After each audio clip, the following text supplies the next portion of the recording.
तमाम शराइत पूरी कर दी। IMF मुआहिदा हतमी मरहले में दाखिल हो गया। चीन, सऊदी अरब और UAE के ताउन के बगैर मुआहिदा मुमकिन नहीं था। आखिरी मराहिल में कुछ शराइत का ताल्लुक चीन से था। चीनी हुकूमत ने माजी की तरह दोबारा पाकिस्तान का हाथ मजबूत किया। तमाम इदारों की इज्तिमाई काविशों से माशी चैलेंजेस पर काबू पाया। माशी शहरियों में बेहतरी आ रही है। वजीर आजम शहबाज शरीफ की गुफ्तगू।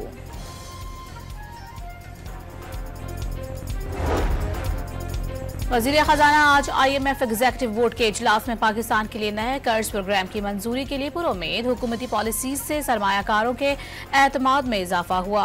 पॉलिसी रेट और महंगाई में कमी आ रही है। CPEC फेज 2 का आगाज होने जा रहा है। मोहम्मद औरंगजेब का न्यूयॉर्क से वीडियो लिंक खिताब।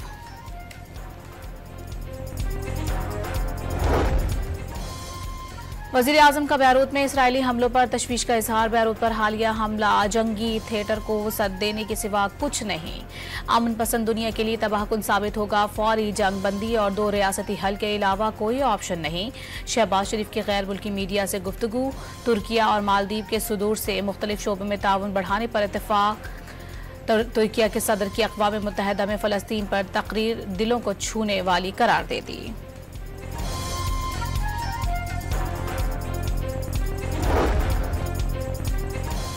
अमरीकी सदर ने मशरिक़ वस्ता में पायदार अमन के लिए तनाज़ फ़लस्तीन का 2 रियासती हल ज़रूरी करार दे दिया। फौरी जंग बंदी के मुआहदे पर जोर।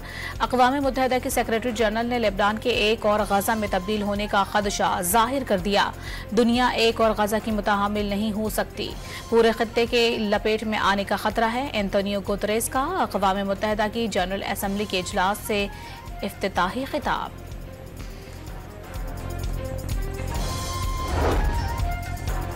ईरान का गजा में इसराइली जारहियत फौरी खत्म कराने का मुतालबा। इसराइल ने दिफा के बहाने नस्ल कुशी की। ईरान के सदर मसूद पज़ेश्कियान का अक़वाम मुत्तहिदा की जनरल असम्बली से खिताब। इसराइल लेबनान जंग से मुतालिक अमरीकी सदर के बयान पर लेबनान का मायूसी का इजहार। लेबनान पर इसराइली हमलों में शहादतें 570 तक जा पहुंची। हिजबुल्लाह के सीनियर कमांडर इब्राहिम कबीसी की शहादत के तस्दीक। लेबनान में तालीमी इदारे 1 हफ्ते के लिए बंद। हिजबुल्लाह ने जवाबी कार्रवाई के दौरान इसराइल में नेवल बेस पर हमला कर दिया। इंफ्रास्ट्रक्चर को शदीद नुकसान पहुंचा। बरतानिया का अपने शहरियों को फौरी लेबनान छोड़ने का हुक्म। बिलावल भुट्टो ने आईनी और वफाकी अदालत जरूरी और मजबूरी करार दे दी। हर सूरत आईनी अदालत बनाने का ऐलान। आईनी अदालत सियासी केसेस को देखेगी। हर सूबे की बराबर नुमाइंदगी होगी, जिसका चीफ जस्टिस रोटेशन पर होगा। कानून और आइन साजी अदालत के जरिए नहीं हो सकती। आईनी इस्लाहात कोई नई चीज नहीं। बेनजीर भुट्टो ने अपनी जिंदगी में तय किया था कि आईनी अदालत बनेगी। जियाले चेयरमैन का सिंध हाई कोर्ट बार से खिताब। उसी फैसले पर अमल होगा जो आइन के मुताबिक होगा। आइनी तरामीम का मामला अब भी ज़ेरे गौर है। उम्मीद है आइनी तरामीम पर आइंदा चंद दिनों में कुछ निकात पर इत्तेफाक हो जाए। वज़ीर आज़म के मुशीर राना सनाउल्लाह का दावा। मखसूस नशिस्तों से मुतालिक इलेक्शन कमीशन का छठा इजलास भी बेनतीजा खत्म। चीफ इलेक्शन कमिश्नर की ज़ेर सदारत इजलास में मेंबर्स, हुक्काम और कानूनी टीम की शिरकत।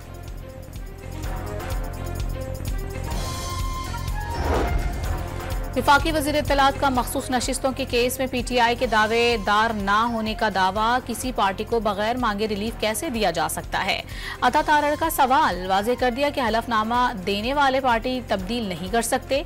आज़ाद उम्मीदवार के लिए 3 दिन में किसी भी जमात में शामिल होने का फैसला नागुज़ीर करार।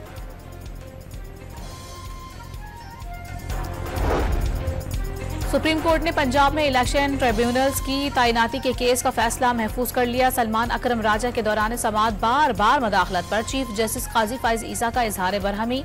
चीफ जस्टिस का केस सुनने पर हामिद खान की जानिब से एतराज। आपने खुद को अलहदा करना है तो कर लें। चीफ जस्टिस के रिमार्क्स पर वकील PTI कमरा अदालत से चले गए।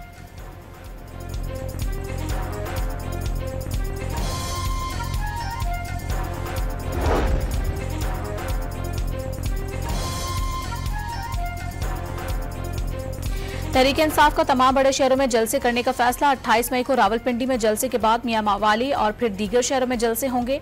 लाहौर में मीनार पाकिस्तान ग्राउंड में दोबारा जलसे के लिए डिप्टी कमिश्नर को दरख्वास्त दे दी। Army chief general Asim Munir का दौरा वाना। दहशतगर्दी के खिलाफ अवाम का किरदार अहम करार। सिपाह सालार को सिक्योरिटी सूरत हाल और इंसदाद दहशतगर्दी ऑपरेशन समेत इलाके में मुख्तलिफ तरक्याती कामों के हवाले से इकदाम पर ब्रीफिंग। जनरल आसिम मुनीर का दुश्मन कुव्वतों और उनकी सहूलतकारों के मज़मूम इरादों को नाकाम बनाने के आज़म का अदा। ANP के सदर एमल वली का बढ़ती महंगाई, गिरती मईशत और मदअमनी की सूरत हाल पर इजहार तशवीश। सियासी जमातों को मसाइल के हल के लिए मिल बैठने का मशवरा भी दे दिया। बिलावल भुट्टो ने सिंध हुकूमत को इलेक्ट्रिक की इजारादारी खत्म करने की हिदायत कर दी। पब्लिक प्राइवेट पार्टनरशिप से सिंध इलेक्ट्रिक कंपनी कायम की जाए। चेयरमैन PP ने अहकामात जारी कर दिए।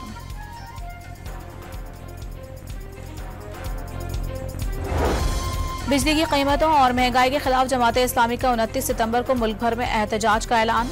7 अक्टूबर के बाद हक 2 तहरीक मुजाहमती तहरीक बन जाएगी। हाफिज नईमुर रहमान की प्रेस कॉन्फ्रेंस।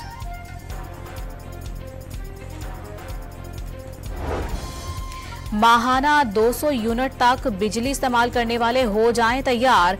3 माह का हुकूमती रिलीफ 30 सितंबर को खत्म होने पर 1 अक्टूबर से माहाना बुनियादी तारफ फी यूनिट 7 रुपए 12 पैसे तक बढ़ जाएगा। कौमी एयरलाइन की निजकारी के लिए बोली 1 अक्टूबर को लगेगी। 3 साल में जहाजों की तादाद 18 से बढ़ाकर 45 करने की शर्त हुकूमत ने PIA के 800 अरब रुपए कर्ज में से 600 अरब अपने जिम्मे ले लिए।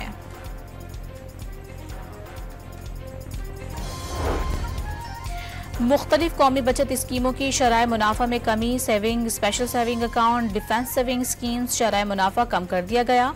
रेगुलर इनकम सर्टिफिकेट और बहबूद सेविंग सर्टिफिकेट पर भी पहले से कम मुनाफा मिलेगा। पेंशनर्स और शोहदा फैमिली वेलफेयर अकाउंट्स के सालाना मुनाफे में भी कमी कर दी गई। नई शरह मुनाफे का इत्तलाक 25 सितंबर 2024 से होगा। पाकिस्तान के असजद इकबाल ने world 6 red ball snooker championship के सेमीफाइनल में भारतीय हरीफ को आउट क्लास कर दिया। मिल्कियत सिंह को 6-0 फ्रेम्स से शिकस्त देकर फाइनल में जगह बना ली। इंग्लैंड के खिलाफ पहले टेस्ट के लिए 15 रुकनी पाकिस्तान स्क्वाड का ऐलान। शान मसूद कप्तान बरकरार। स्पिनर नौमान अली की खुर्रम शहजाद की जगह स्क्वाड में वापसी। आमिर जमाल भी स्क्वाड का हिस्सा बन गए।